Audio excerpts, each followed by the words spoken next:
تقديماتهم للنيابة العامة. ارتفع عدد ضحايا المبنى الذي انهار في منطقة نوران شرقية. جريمة قتل بشعة شهدتها منطقة عزبة الهجانة أمس. أن الأعداد النهائية للمصابين.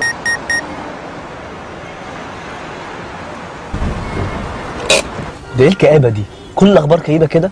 أكيد في خبر واحد يفرح الناس. أنا النهاردة قررت أكون متفائل وأخلي الناس متفائلة معايا.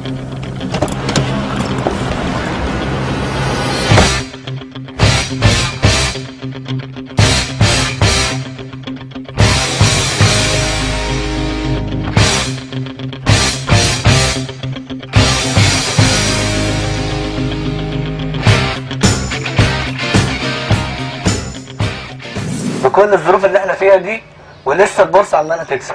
اول مره نختار رئيس لمصر بنفسنا. عايزين شويه تفاؤل. تفاؤل يا حاج، شويه تفاؤل.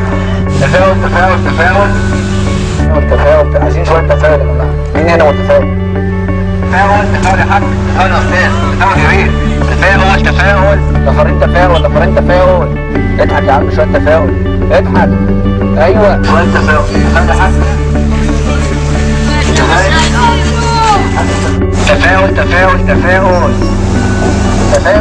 تفاؤل. معانا واحد متفائل. يا ترى قول لنا حضرتك متفائل ليه؟ عايزين نسمعه بقى. انا متفائل لان مصر ربنا حاميها وحافظها، ولازم المصريين كلهم يتفائلوا ان اي حاجه جايه خير. ان شاء الله لقيت شغل الحمد لله. متفائل لان شباب مصر قويه وهتقدر تعدي الصعوبات اللي قدامنا باذن الله. متفائل علشان السياحه ابتدت تنتعش تاني. خلصت جامعه واتخرجت. علشان قريب هتجوز. انا متفائله ان انا عملت كويس في الامتحانات وان شاء الله هنجح. الواحد لازم يتفائل عشان يعيش. مصر بخير ان شاء الله. صحتي كويسه وبلاقي يعني عيشه حلوه عشان الحمد لله.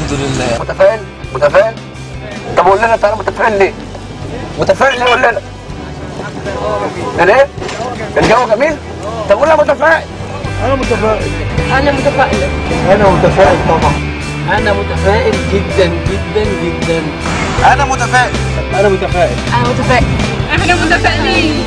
انا متفائل. أنا عارف إن التفاؤل حاجة صعبة أوي اليومين دول، بس لو كل واحد دور كويس أكيد هيلاقي سبب واحد يتفائل عشانه. أنا متفائل. تفاؤل. تفاؤل يا بندي. تفاؤل يا رضيف. تفاؤل يا باشا. متفائل. فين عم حمدي متفائل.